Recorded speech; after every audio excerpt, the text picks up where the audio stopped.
हो गया? Good afternoon सभी को, ऑनलाइन ऑफलाइन सभी को गुड आफ्टरनून। चलिए, कल तक हमने जहाँ पढ़ा था आज उसी के आगे करेंगे। जब करीबन पढ़ते पढ़ते 10-12 दिन हो जाएंगे उसके बाद हम एमसीक्यू करेंगे, ठीक है, ताकि एक टॉपिक पूरा कंप्लीट हो जाए और उस टॉपिक के बाद हम एमसीक्यू को सॉल्व करें।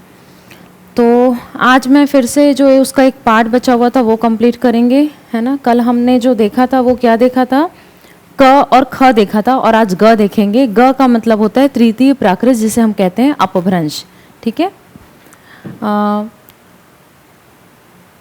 आज क्लास सभी ऐप में हो रही है, ठीक है, तो आप सभी ज्वाइन करेंगे और साथ ही साथ कुछ प्रॉब्लम होगा तो कमेंट करके बताएंगे, ठीक है।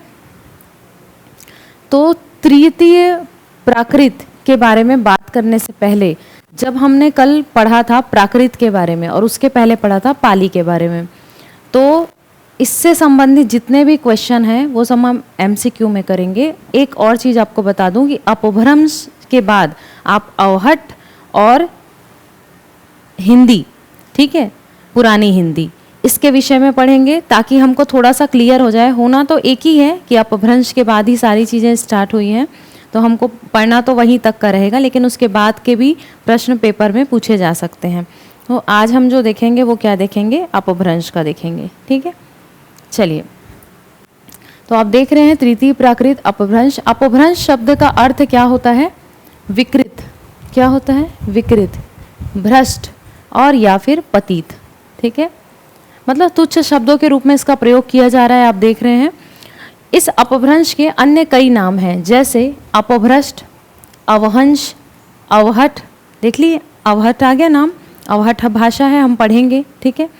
आभीरी, ये सब प्रश्न आया हुआ है, आभीरी से संबंधित प्रश्न पेपर में आए हुए हैं। अपभ्रंश के कुछ कवि स्वयंभू, ठीक है, आदि ने इसे देसी भाषा भी कहा है। प्राकृत की तुलना में जिस भाषा का रूप अधिक गिरा हुआ है, प्राकृतिक की तुलना में, कल हमने प्राकृत पढ़ा था, तो प्राकृत की तुलना में जिस भाषा का रूप, ठीक है, अधिक गिरा माना गया है, जिसमें ध्वनि और व्याकरण के स्तर पर अनेक परिवर्तन हो गए, उसे भाषाविदों ने अपभ्रंश या फिर अवहट की संज्ञा दी है। यहाँ तक समझ आ गया सबको? ये एक डेफिनेशन है जो हमको ये समझा रहा है कि हम प्राकृत से अवहट की ओर कैसे आगे बढ़ रहे हैं, ठीक है। Good morning, good afternoon, Radhe Radhe सभी को। प्रॉपर आप लोगों को दिख रहा है बोर्ड अच्छे से? Good afternoon. मुझे तो आप लोगों का नाम क्लियर दिखाई नहीं दे रहा है अभी। झामिन, सीता, शशि, रेखा, श्रद्धा, थानेश्वरी,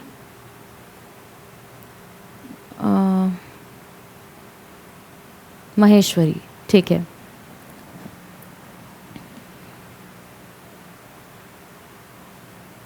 वॉइस क्लियर है आप लोगों को?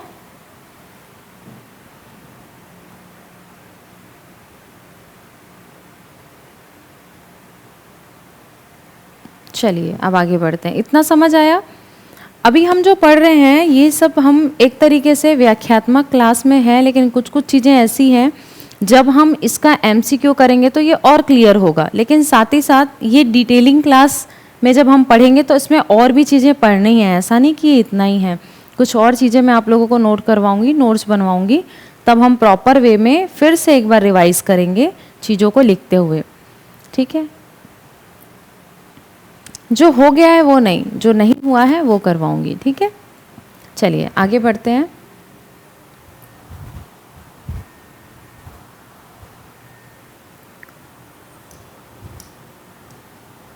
अपभ्रंश मध्यकालीन प्राकृत और आधुनिक काल की भाषाओं के बीच के कड़ी के रूप में, कल भी मैंने बताया था, ये कड़ी के रूप में आधुनिक आर्य भाषा की महत्वपूर्ण कड़ी अपभ्रंश शब्द का सर्वप्रथम उल्लेख पतंजलि के महाभाष्य में मिलता है।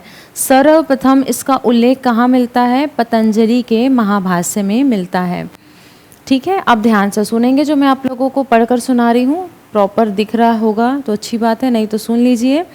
भूयांशः असाधु शब्दाः अल्पीयांश साधुः शब्दा इति एककस्य हि शब्दस्य बहवो अपभ्रंशाः तदाथा गोरित्यस्य शब्दस्य गावी गोणी गोता गोपोतली केत्यादवो बहवो अपभ्रंशा। अर्थात असाधु शब्द बहुत है। असाधु शब्द मतलब अच्छे शब्दों का प्रयोग नहीं हुआ है। साधु शब्द यानी अच्छे शब्दों का प्रयोग हुआ है। ठीक है, तो साधु शब्द का अर्थ पाणिनि व्याकरण के अनुसार शब्द में सुसंस्कृत शब्दों से है, सुसंस्कृत। ठीक है, परंतु अपभ्रंश का अर्थ संस्कार च्युत एवं असाधु शब्द से है। अपभ्रंश का प्राचीनतम रूप भरत मुनि ने, ठीक है,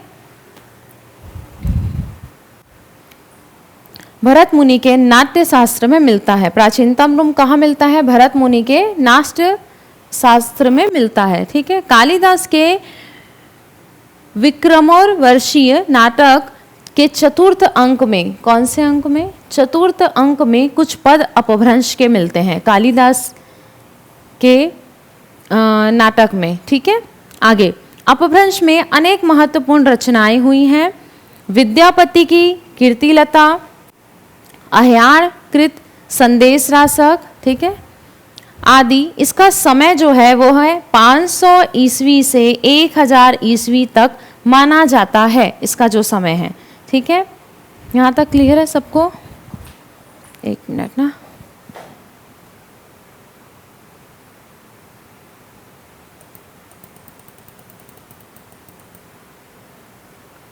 जी मैं कल का पीडीएफ डालने के लिए बोल दूंगी, है ना। अभी आप लोगों का कमेंट दिख नहीं रहा था तो मैं थोड़ा सा उसको स्क्रॉल करी हूँ। चलिए आगे देखेंगे। परंतु कुछ रचनाएं 14वीं और 15वीं शताब्दी तक भी अपभ्रंश में लिखी जाती थी। ये सिर्फ जनरल नॉलेज के लिए है। आगे देखेंगे विशेषताएं क्या क्या है। जैसे कल मैंने आप लोगों को कुछ कुछ विशेषताएं बताई थी। जब आप देखेंगे कि पेपर में कैसे आता है, जब मैं क्वेश्चन लेकर आऊँगी इसका, तब। ठीक है, विशेषताएं, री ध्वनि लेखन में थी परंतु उच्चारण में लुप्त थी। ठीक है, लेखन में प्रयोग होती थी परंतु उच्चारण के समय लुप्त होती थी।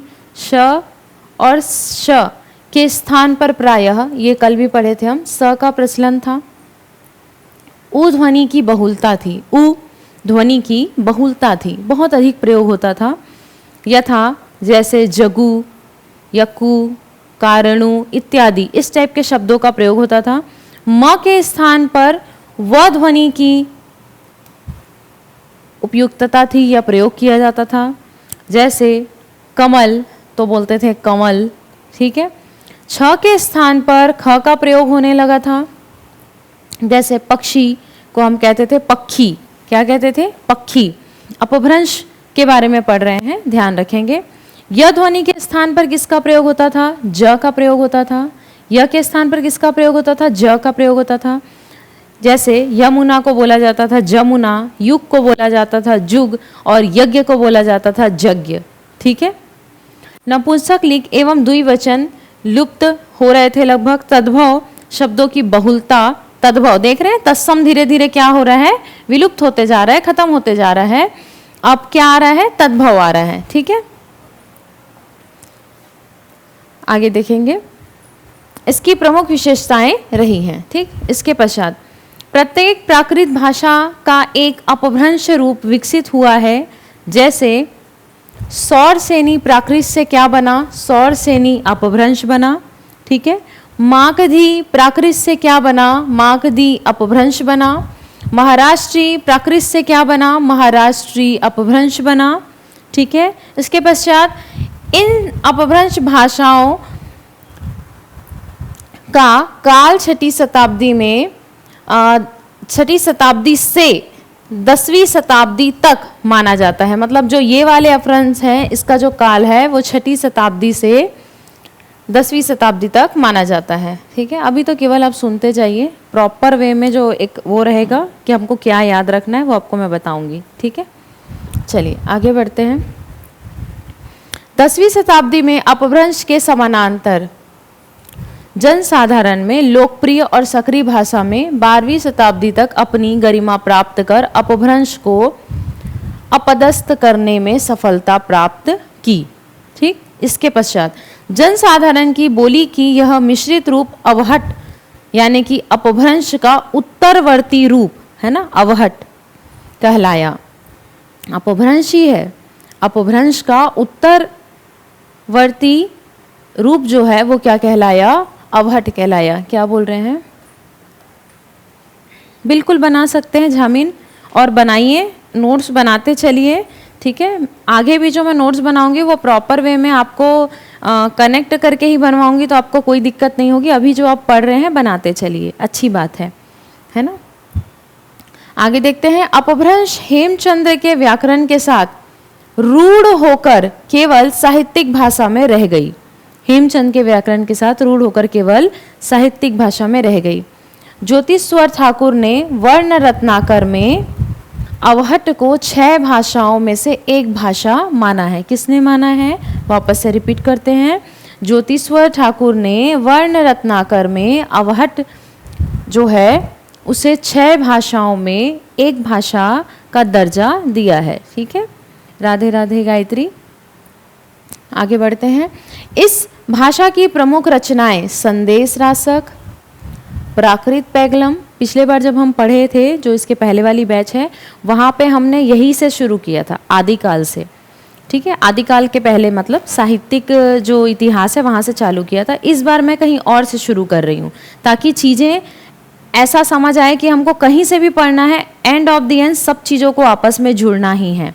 बार बार पढ़ के वो चीज़ें याद हो ही जाती हैं। हम ये पढ़ रहे हैं तो नाम आ रहा है, हम गद्य की विधाएं पढ़ेंगे तो भी नाम आएगा, हम आदिकाल और पूरे कालों को लाइन से पढ़ेंगे तो भी नाम आएगा, ठीक है। तो हमको कुल मिलाकर जोड़कर पढ़ना है। प्राकृत पैंगलम, पुरातन प्रबंध संग्रह, उक्ति व्यक्ति प्रकरण, वर्ण रत्नाकर, कीर्तिरता, चर्यापद, ज्ञानेश्वरी, ठीक है। इतने में क्या है, ये प्रमुख रचनाएं हैं जो इसी भाषा की हैं, अपभ्रंश। आगे देखेंगे।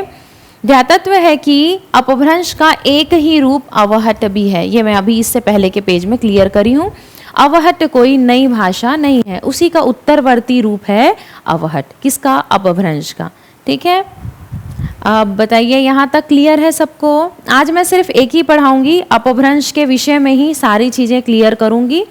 आज मैं आधुनिक आर्य भाषाएं चालू नहीं करूंगी, ठीक है। हम उसको रुक कर पढ़ेंगे, हो सकेगा मंडे को पढ़ेंगे, तो उसको मैं स्टॉप करी हूँ आधुनिक आर्य भाषाओं को। अब यहाँ पर देखिए, मुख्य बिंदु में जितनी चीज़ें हम पढ़े हैं अभी तक, वो सारी और आज की चीज़ों को मिलाकर मैं बताऊंगी। यहाँ तक सबको क्लियर अगर समझ आ गया तो ये भी समझ आएगा आगे, ठीक है। पहला पॉइंट देखिए, अपभ्रंश मध्यकालीन और आधुनिक आर्य भाषाओं के बीच कड़ी है। क्लियर है? मध्यकालीन और आधुनिक आर्य भाषाओं के बीच की कड़ी कौन सा है? तो याद रखेंगे पाली, प्राकृत, अपभ्रंश, या इनमें से कोई नहीं, तो याद रखेंगे अपभ्रंश, ठीक है। क्लियर है? नमस्ते आफरीन। भाषा के अर्थ में इसका प्रयोग छठी सती से होने लगता है, ठीक है। अपभ्रंश को अवहंश ग्रामीण भाषा, नहीं, रोज ना आफरीन, रोज का जो टाइम है वो आप लोग 11 बजे से 11:15 के बीच का ही रखिए याद में। और ये जो है, आज सैटरडे था तो आज क्या है, क्लासेस यूट्यूब पर लाइव जा रही हैं, तो मैं थोड़ा लेट से ले ली आप लोगों की, क्योंकि मुझे ऐप में लेना था, ठीक है। बाकी मेरा जो टाइमिंग है वो 11 बजे आप लोग याद रखिए। 11 से 11:15 के बीच आप लोग रेडी हो जाइए, चाहे यूट्यूब पर हो चाहे ऐप पर हो, क्लास तो होगा ही। और सैटरडे को आप लोगों का एमसीक्यू की क्लासेस रहेंगी। जो भी हम पूरे वीक में पढ़ेंगे सैटरडे को उसका एमसीक्यू करेंगे, तो उसके लिए मैं आपको टाइमिंग बताऊंगी। लगभग वो भी 11 ही बजे होगा, टाइमिंग चेंज नहीं होगा बार बार। कभी कभी कुछ कुछ स्थितियों में टाइमिंग बदल दिया जाता है, ठीक है। आगे देखते हैं।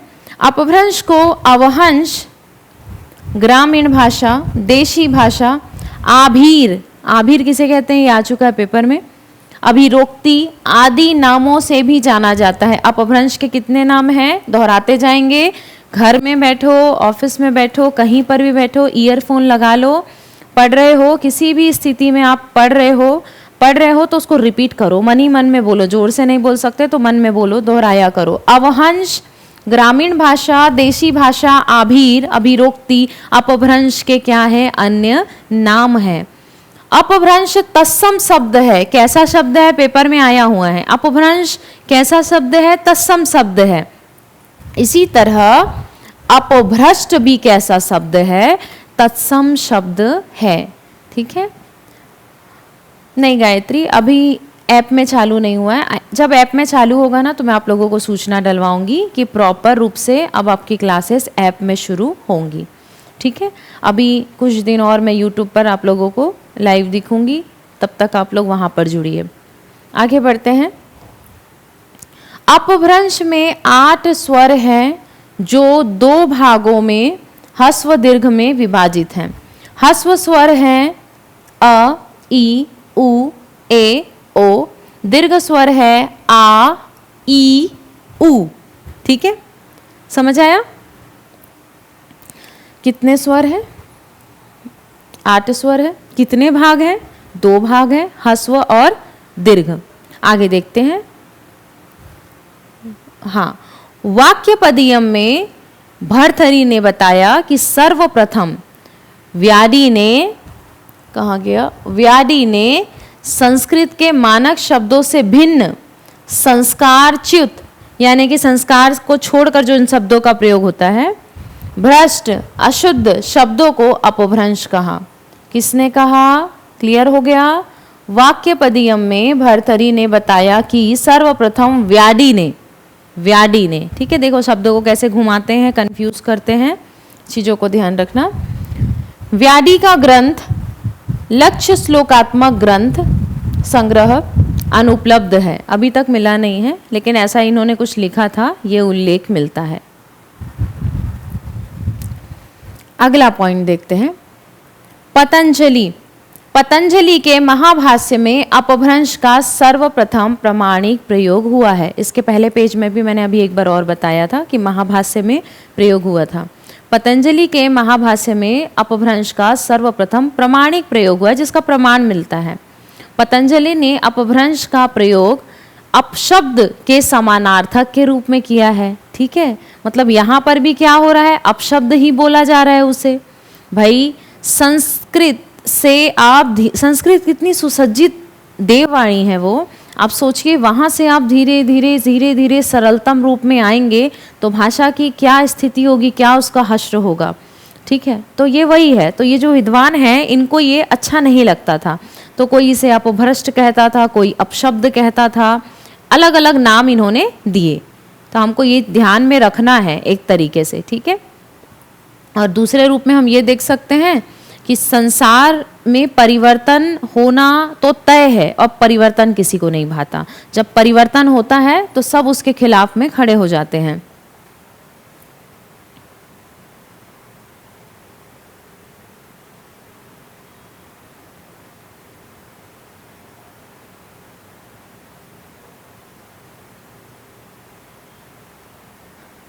अपभ्रंश जो है तत्सम का शब्द है, ठीक है। लेकिन अपभ्रंश जो भाषा है धीरे धीरे धीरे धीरे वो किस ओर बढ़ रही है? हिंदी की ओर बढ़ रही है। अवहट आया, अवहट के बाद आ गया पुरानी हिंदी, धीरे धीरे धीरे धीरे फिर हिंदी। तो इस तरीके से वो किस रूप में बढ़ रही है? तद्भव के रूप में बढ़ रही है, इसलिए उसे ऐसा बोला गया है, ठीक है। अशुद्ध जो बोला गया है वो इसीलिए बोला गया है क्योंकि वो धीरे धीरे उसका परिवर्तित होता गया रूप है। इसके बारे में और अच्छे से आप लोग पढ़ोगे जब शब्दों में जाओगे, धीरे धीरे समझोगे, ठीक है थानेश्वरी। चलिए आगे देखते हैं। अपभ्रंश के भाषिक और व्याकरणिक रूप का स्पष्ट और सुव्यवस्थित विवेचन किसने किया था, यह प्रश्न आ सकता है। तो याद रखेंगे हेमचंद्र ने, हेमचंद्र ने। क्लियर है? भाषिक और व्याकरणिक रूप का सुव्यवस्थित विवेचन किसने किया था? हेमचंद्र ने किया था। आगे बढ़ते हैं। डॉक्टर उदय नारायण तिवारी और भोलानाथ तिवारी के अनुसार, अब इनके भी अनुसार देख लेते हैं। अपभ्रंश शब्द का भाषा के अर्थ में प्रयोग सर्व, किसके अर्थ में? क्वेश्चन को पूरा सुनेंगे। सर्वप्रथम प्रयोग नहीं बोला है ना, सर्वप्रथम नहीं, भाषा के अर्थ में प्रयोग सर्वप्रथम चंड छठवीं सती ने अपने ग्रंथ प्राकृत लक्षण में किया था। ये दूसरा मेन इंपॉर्टेंट पॉइंट है जो हमको याद रखना है। भाषा के अर्थ में सर्वप्रथम जो प्रयोग है छठवीं सती में चंड ने अपने ग्रंथ प्राकृत लक्षण में किया था, ठीक है। और अगर हम ये पूछें कि ये किसके अनुसार बोला गया है, कोई ना कोई विद्वान किसी ना किसी को रेफरेंस के थ्रू हमको चीज़ें पता चलती हैं, तो ये डॉक्टर उदय नारायण तिवारी और भोलानाथ तिवारी का मत है, उनके अनुसार। आगे देखते हैं, रामचंद्र शुक्ल के अनुसार क्या बोला गया है। तो अपभ्रंश नाम पहले पहल, एक मिनट, बल भी के, है ना, ये अलग अलग हो गया है। राजा धारसेन द्वितीय, ये याद रखेंगे, ठीक है। रामचंद्र शुक्ल के अनुसार राजा धारसेन द्वितीय के शिलालेख में मिलता है। कहाँ मिलता है? शिलालेख में मिलता है, जिसमें उसने अपने पिता गुहसेन विक्रम संवत 650, ठीक है, से पहले की बात है। गुहसेन को संस्कृत, प्राकृत और अपभ्रंश तीनों का कवि कहा गया था। तीनों, संस्कृत भी, प्राकृत भी, और आज हम तीसरे नंबर पर हैं अपभ्रंश, तीनों का कवि कहा गया था गुहसेन, ठीक है। किसने कहा था? राजा धारसेन द्वितीय ने शिलालेख में मिलता है, जिसमें उन्होंने अपने ही पिता गुहसेन को कहा था कि वो तीनों, यानी कि संस्कृत और आपके प्राकृत और अपभ्रंश के ज्ञाता हैं। और यह किसने दिया, यह तथ्य किसने रखा सामने? तो ये रखा आचार्य रामचंद्र शुक्ल ने। अब देखते हैं कुछ कुछ और पॉइंट, छोटे हैं मगर बहुत इंपॉर्टेंट है। विद्वानों द्वारा अपभ्रंश के लिए प्रयुक्त शब्द, कि विद्वानों ने अपभ्रंश, यानी पेपर में आएगा कि आचार्य दंडी ने निम्न में से अपभ्रंश के लिए किन शब्दों का प्रयोग किया, और आपको 4 ऑप्शन दे देगा। तो हमको बताना है, कुछ कुछ विद्वानों का याद रखना है, जिसमें से एक है आचार्य दंडी, ठीक है। आचार्य दंडी ने क्या कहा? आबीरों की भाषा या फिर आभीर। क्या कहा? आबीरों की भाषा या फिर आभीर, ठीक है। मैं सेंटर में रहती हूँ तो ये ज़्यादा बेटर होता है क्या बोर्ड, है ना। थोड़ा सा टर्न होती हूँ तो फिर ये कुछ बोर्ड ऐसा क्लिक होने लग जाता है, मैं खुद नहीं समझ पाती। चलो ठीक है। भरत मुनि ने क्या कहा? अभिरोक्ति। भरत मुनि ने क्या कहा? अभिरोक्ति। वाग्भट और हेमचंद्र ने क्या कहा? ग्राम भाषा। बहुत अच्छे से याद रखेंगे, हेमचंद्र का और वाग्भट का, की ग्राम भाषा। और भरत मुनि ने इसको कहा है अभिरोक्ति, ठीक है। फिर देखते हैं, कीथ ने अपभ्रंश का संबंध आभीरों तथा गुर्जरों से माना है। कीथ ने अपभ्रंश का संबंध आभीरों तथा गुर्जरों से माना है। क्लियर है इतना? एक बार देख लीजिए।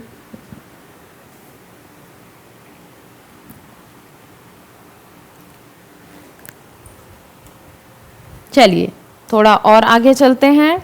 अपभ्रंश भाषा के प्राचीनतम उदाहरण भरत मुनि के नाट्य शास्त्र में मिलते हैं। दोबारा से क्लियर हो गया ये चीज़। प्राचीनतम उदाहरण, ठीक है, कहाँ मिलते हैं? भरत मुनि के नाट्य शास्त्र में मिलते हैं, ठीक है।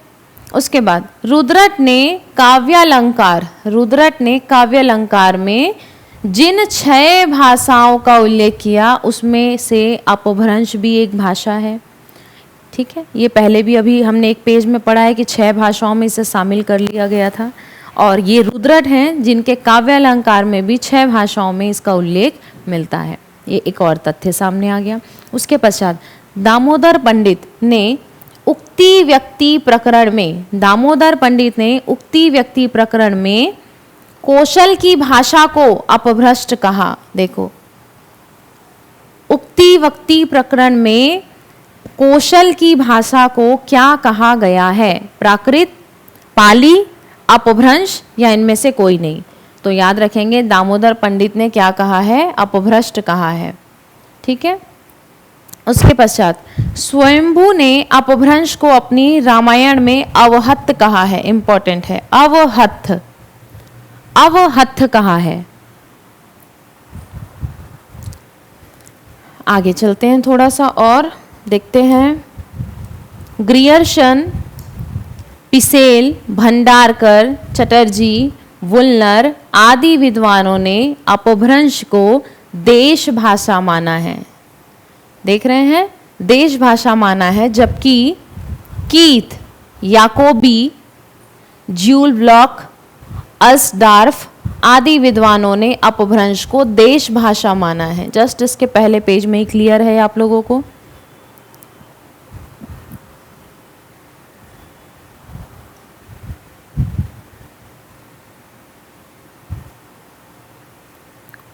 देखिए, कीथ ने अपभ्रंश का संबंध आभीरों और गुर्जरों से माना है।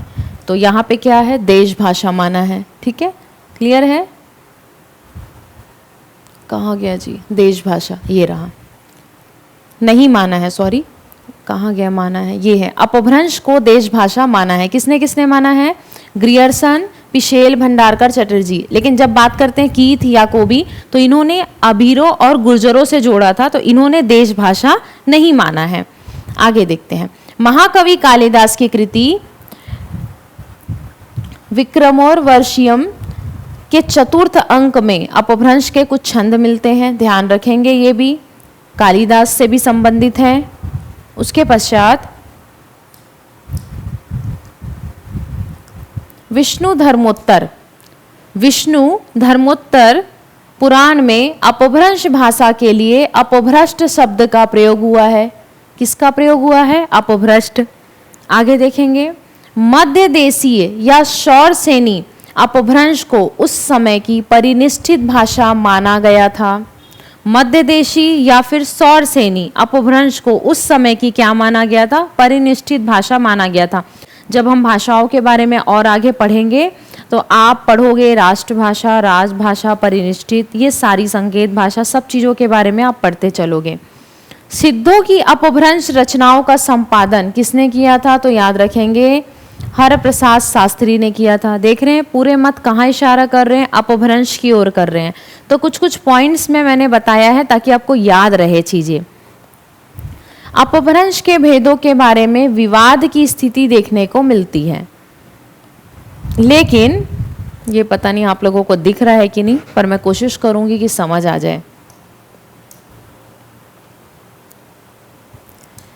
देखिए, विद्वान का नाम पहले मैं बोल रही हूं, नमी साधु, मार्कंडेय, याकोबी, तगारे और नामवरसी, ये विद्वान के नाम है। पश्चात देखेंगे पुस्तक, नमी साधु में कोई पुस्तक नहीं है, नामवरसी में कोई पुस्तक नहीं है, लेकिन मार्कंडेय ने प्राकृत सर्वस्व लिखा है, याकोबी में सनत कुमार चरियू की भूमिका, तगारे में हिस्टोरिकल ग्रामर ऑफ अपभ्रंश। ये पेपर में आ सकता है कि हिस्टोरिकल ग्रामर ऑफ अपभ्रंश किसने लिखी है? तो याद रखेंगे तगारे। किसने लिखा है? तगारे। आगे देखेंगे, नमी साधु ने अपभ्रंश के क्या भेद बताए हैं? ये इंपॉर्टेंट है। नमी साधु ने अपभ्रंश के 3 भेद बताए हैं, उपनागर, आभीर, ग्राम्य। किसने बताया है? नमी साधु ने, उपनागर, आभीर और ग्राम्य।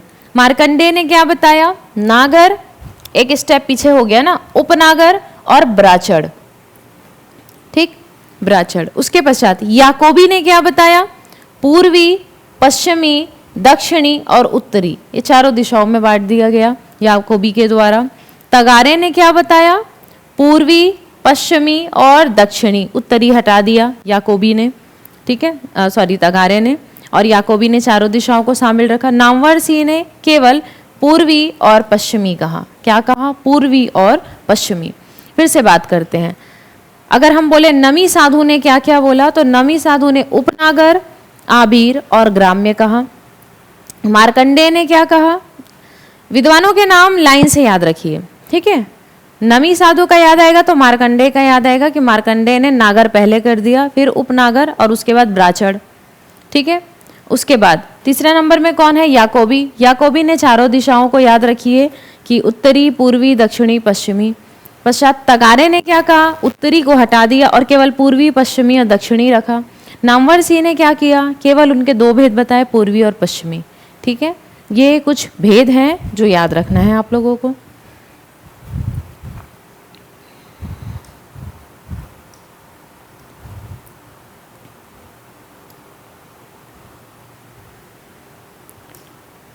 डॉक्टर नामवरसी दक्षिणी अपभ्रंश को निराधार और अवैज्ञानिक मानते हैं, इसलिए उन्होंने अपभ्रंश के सिर्फ 2 भेद बताए। ये कोटेशन भी आपको आ सकता है कि कौन, निम्न में से कौन अपभ्रंश के दक्षिणी भाग को क्या है? निराधार मानता है। तो याद रखना डॉक्टर नामवरसी। डिटेल है वही। नमी साधु की उपनागर अपभ्रंश परिनिष्ठित भाषा थी, ठीक है।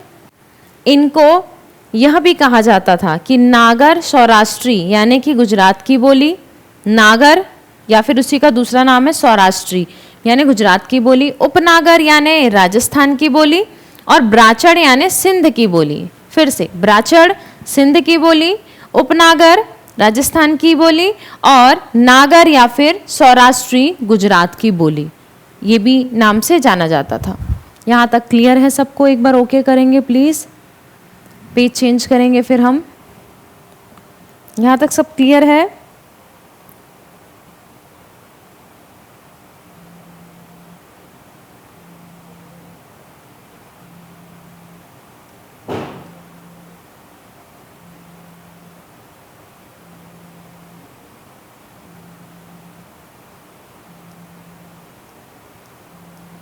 चलिए अब आगे करते हैं।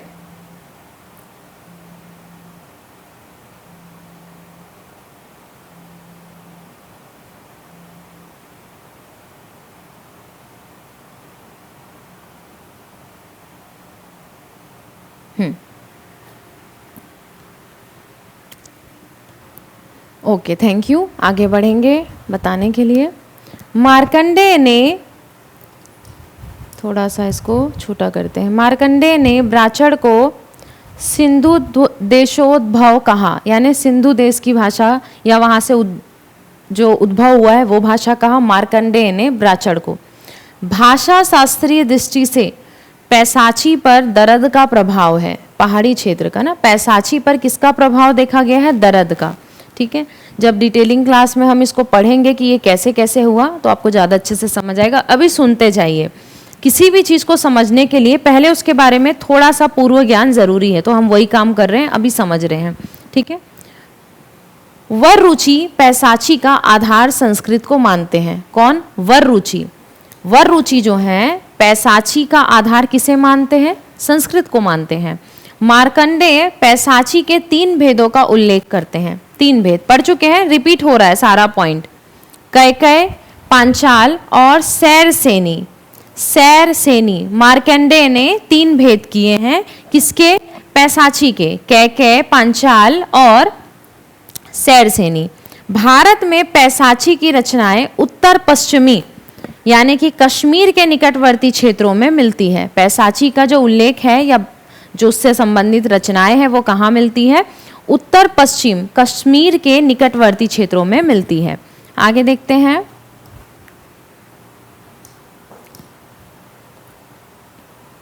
पौराणिक गाथाओं की जानकारी के लिए अपभ्रंश का बड़ा ग्रंथ 63 महापुरुष गुणालंकार है। याद रखेंगे, बहुत अच्छे से याद रखेंगे इसे। 63 महापुरुष गुणालंकार है अपभ्रंश का बहुत बड़ा ग्रंथ। किस लिए? पौराणिक गाथाओं की जानकारी के लिए। ठीक, धनपाल द्वारा रचित भविष्यत कहा, ये बहुत हमने पढ़ा है पहले, इसके बहुत सारे क्वेश्चंस भी किए हैं। भविष्यत कहा किसने लिखा? धनपाल ने क्या लिखा? ये सब आता है क्वेश्चन। अपभ्रंश का पहला प्रबंध काव्य है। धनपाल द्वारा रचित भविष्यत कहा अपभ्रंश का पहला प्रबंध काव्य है। अपभ्रंश साहित्य का पहला संपादक डॉक्टर रिचर्ड पिशेल को माना जाता है। याद रखेंगे, अपभ्रंश साहित्य का पहला संपादक किसे माना जाता है? डॉक्टर रिचर्ड पिशेल को माना जाता है। ठीक है, आगे देखते हैं। डॉक्टर हरदेव बहारी के बारे में अब देखते हैं। डॉक्टर हरदेव बहारी ने 7वीं सदी से 11वीं सदी तक के समय को अपभ्रंश का स्वर्ण काल कहा। हरदेव बहारी ने, ठीक है, 7वीं से 11वीं सदी का जो समय था उसे हरदेव बहारी ने, डॉक्टर हरदेव बहारी ने अपभ्रंश का स्वर्ण काल कहा। ठीक है, अपभ्रंश का सबसे बड़ा व्याकरण किसे कहा गया? व्याकरण हेमचंद्र को कहा गया। आगे देखते हैं। राम शर्मा और मार्कंडेय ने प्राच्या को अपभ्रंश के भेद के रूप में माना। याद रखेंगे प्राच्या शब्द। ठीक है, डॉक्टर सुनीति कुमार चटर्जी और धीरेन्द्र वर्मा ने अपभ्रंश को भारतीय आर्य भाषाओं के विकास की एक स्थिति माना है। केवल एक स्थिति कि इसके बाद ये, इसके बाद ये जो स्थिति। इनके अनुसार 6वीं से 11वीं सदी, देखिए इनके अनुसार 7वीं से 11वीं है, इनके अनुसार 6वीं से 11वीं सदी तक प्रत्येक प्राकृत का अपना अपभ्रंश रूप रहा होगा, क्योंकि परिवर्तन का समय है तो एकाएक तो परिवर्तन होता नहीं है, धीरे धीरे धीरे धीरे वो परिवर्तित हो रहा होगा।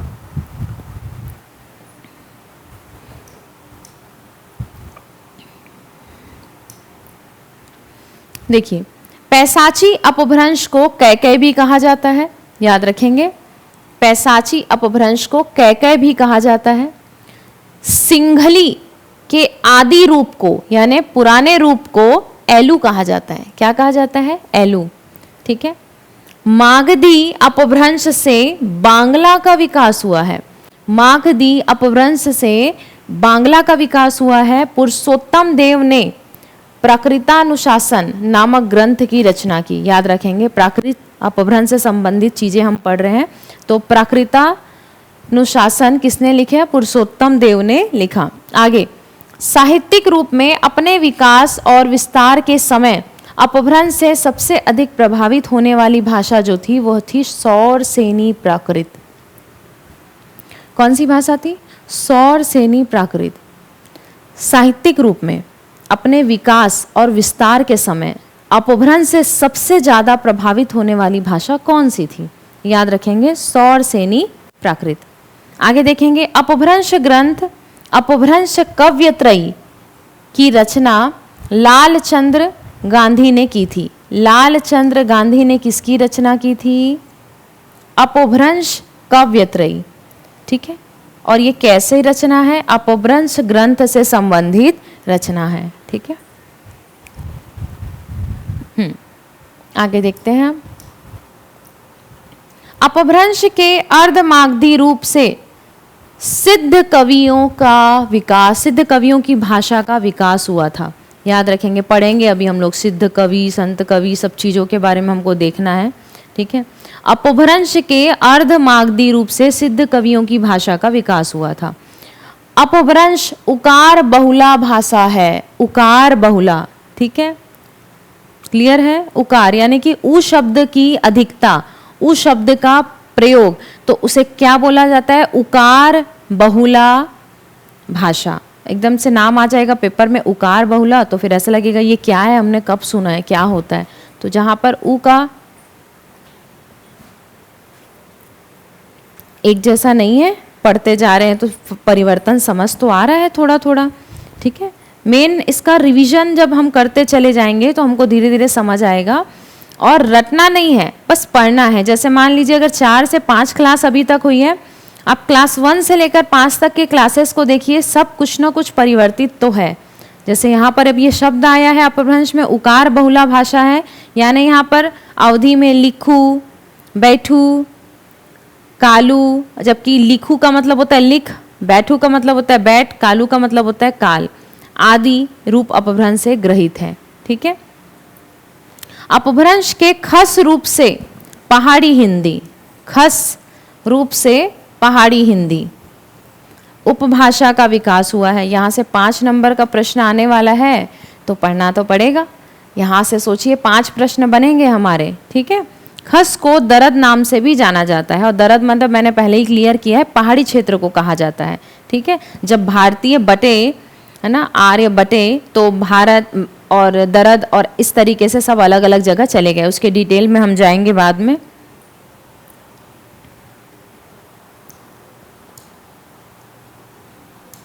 ऐसा तो नहीं कि पढ़ते पढ़ते सर दर्द हो रहा है ना, नहीं होना चाहिए ऐसा।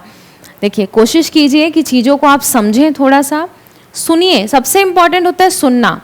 सुनने के बाद हमको कहीं ना कहीं चीज़ें याद रहती हैं। अगर मैं अभी आपको 4 ऑप्शन दूंगी तो आप फटाफट बता दोगे, क्योंकि आपने चीज़ें सुनी हैं और आपको थोड़ा बहुत याद है। लेकिन जब हम उसको रिपीट करेंगे, बार बार पढ़ेंगे, जैसे 5 क्लास हुई है, आप क्लास 1 से लेकर, संडे है ना कल, तो आप रविवार के दिन का इस्तेमाल कीजिए, पूरे 5 क्लास को रिपीट कीजिए। आपको समझ आएगा कि कहाँ कहाँ पर कौन कौन सा अंतर देखने को मिल रहा है। अगर स्वरों में परिवर्तन हुआ है, भेदों में परिवर्तन हुआ है, तो कहाँ कहाँ पर हुआ है, सब समझ आएगा। अब देखिए, कोंकणी भाषा का विकास महाराष्ट्रीय अपभ्रंश से हुआ है। अब मैं ये लाइन बता दी, अब 4 ऑप्शन दूंगी तो क्या आप नहीं बता पाएंगे? बता पाएंगे। लेकिन जब यही बढ़ते जाएगा तो ये हमको लगेगा कि ये आएगा कि वो आएगा, यानी हम भ्रम में आ जाएंगे। ठीक है। अपभ्रंश भाषा का जो प्रियतम छंद है वो है दोहा। क्या है? दोहा। ठीक। उसके बाद अपभ्रंश और अवहट से हिंदी के कवियों को काव्य में चमत्कार लाने और वाग्वैचित्र के प्रदर्शन की प्रवृत्ति मिलती है। ठीक है। यानी कि इस तरीके से वो प्रस्तुत करते हैं दोहों को कि ऐसा लगता है कि जैसा हमारे सम्मुख ही वो चीज़ आ गया, या फिर हमको सुनकर बहुत अच्छा रस की अनुभूति होती है। तो अपभ्रंश और अवहट से हिंदी के कवियों को काव्य में चमत्कार लाने, है ना, की प्रवृत्ति मिली।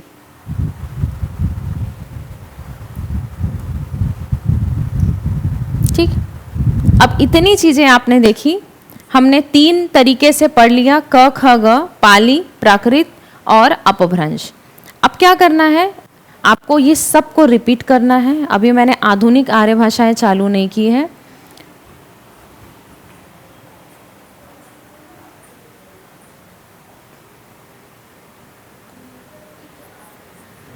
हाँ, ये परिवर्तन हुआ है, ध्यान रखेंगे।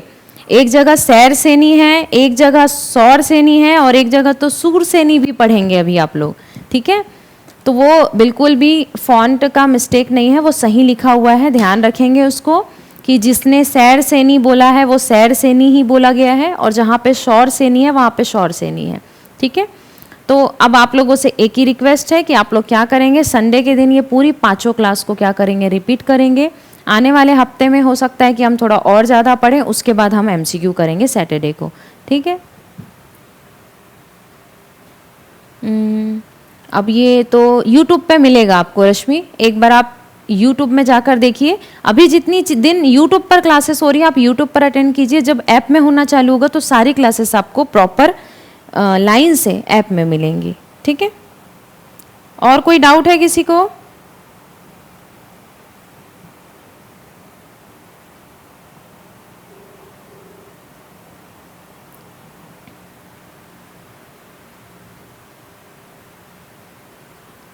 हाँ, अभी नहीं डल रहा होगा पर डलेगा। अभी यूट्यूब पे है ना, फिर जब लाइन से क्लासेस होने लगेंगी तो वो डलेगा, आपको ऐप में भी आपको दिखाई देगा। तब तक आप यूट्यूब से पढ़िए, प्लेलिस्ट बन चुका है। मैंने कल पूछा था, किसी स्टूडेंट ने मेरे से पूछा था मैम प्लेलिस्ट बना है क्या, तो बन गया है प्लेलिस्ट। आप उसमें से जाके पढ़िए, तैयारी कीजिए, और संडे को पूरा 5 क्लास को रिपीट कीजिए। जी, अभी तक नहीं डला है, और यूट्यूब से ही पढ़ना पड़ेगा आप लोगों को अभी, है ना। जल्दी स्टार्ट करेंगे, बहुत जल्दी।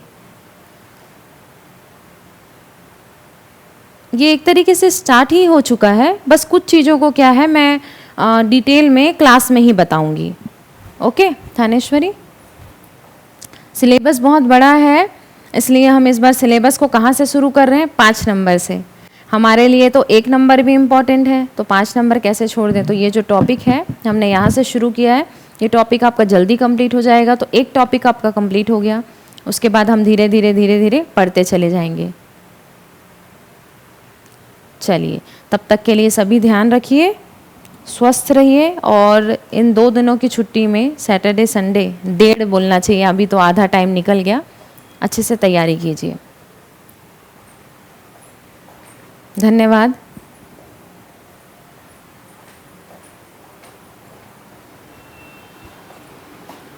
नहीं,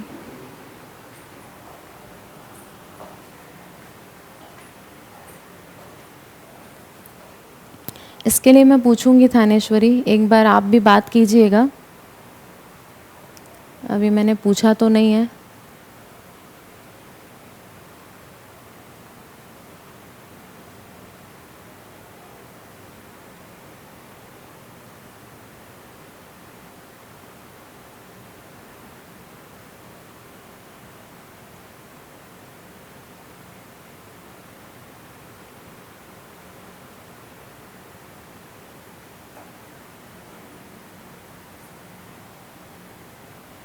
तो क्या बोले आपको, क्या बोले थानेश्वरी?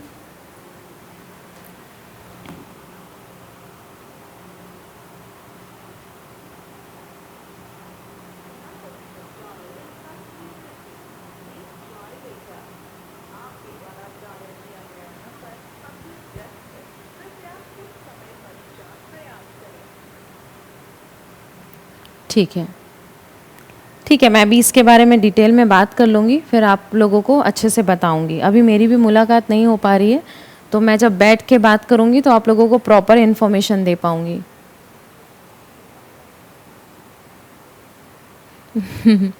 मेरे तरफ से हाँ ही है।